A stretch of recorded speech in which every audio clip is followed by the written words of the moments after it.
Good morning बच्चों आज सामाजिक विज्ञान में मैं मीतू शुक्ला आपके लिए इतिहास विषय लेकर आई हूँ। इसके पहले आप देवदीप सर से इतिहास पढ़ रहे थे। अब आज से आप हमसे पढ़ेंगे इतिहास। तो पहला और दो चैप्टर तो आपने पूरा कर ही लिया है, उसको अच्छी तरह समझ भी लिया है। अगर आपने कहीं नहीं समझा है तो आप कमेंट बॉक्स में हमसे पूछ सकते हैं। और आगे चलिए, अब आपका तीसरा पार्ट है बच्चों, उत्तर भारत के राज्य। इसमें आपको पढ़ना क्या है, एक बार बता दें आपको। इसमें आपको पढ़ना है कन्नौज का संघर्ष, प्रतिहार, राजपूत, महमूद गजनवी, मोहम्मद गोरी, महमूद गजनवी के और गोरी में क्या अंतर है, महमूद गजनवी और गोरी में अंतर क्या है, ये सारे टॉपिक आपको इस पाठ्यक्रम में पढ़ने हैं। तो सबसे पहले आप आते हैं, पढ़िए कन्नौज का संघर्ष। कन्नौज बच्चों, कन्नौज एक ऐसा राज्य था जिसको पाने के लिए सारा देश लालायित रहता था।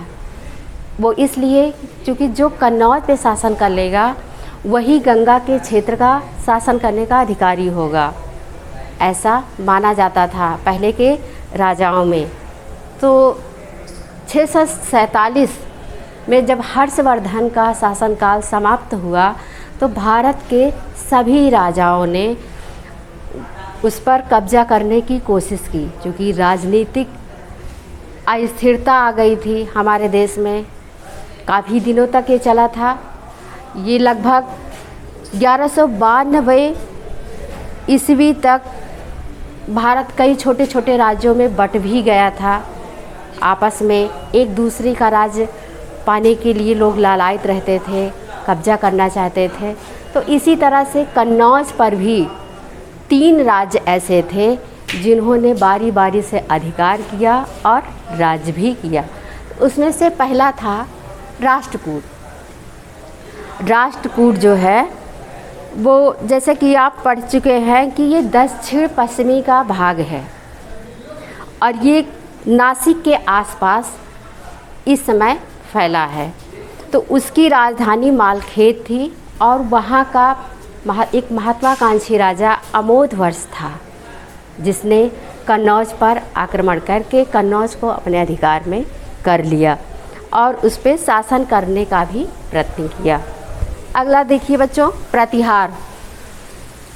8वीं शताब्दी के आरंभ में दक्षिण के राजस्थान के भागों पर अवंती के प्रतिहारों ने शासन किया।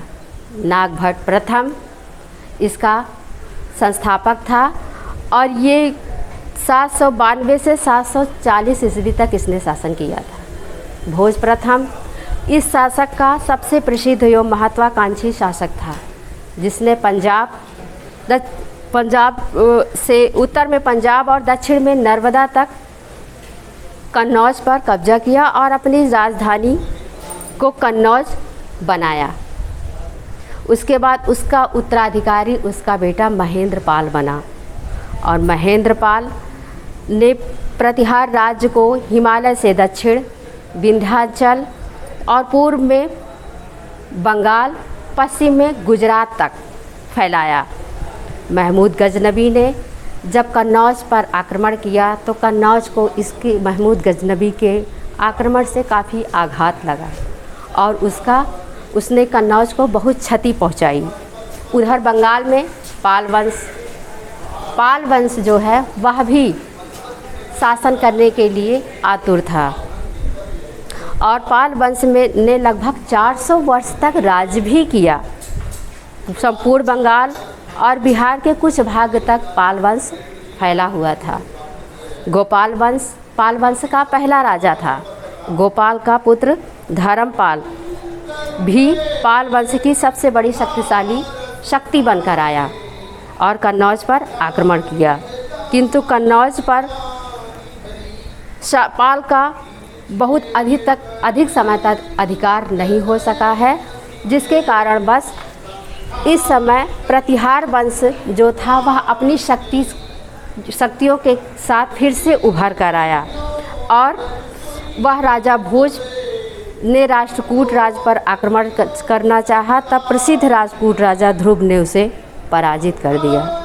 भोज अपनी साहित्य और रुचि के लिए वैष्णव धर्म का संरक्षक माना जाता है और भोज के काल में, प्रतिहार वंश के काल में शिक्षा और कला का भी काफ़ी विकास हुआ। इसमें संस्कृत कवि काव्य राजशेखर ने काव्य मीमांसा जैसी साहित्य उपलब्धियां हासिल की थी। इसके बाद बच्चों आपको हम अगले वीडियो में पढ़ाएंगे राजपूत का संघर्ष कहाँ तक था।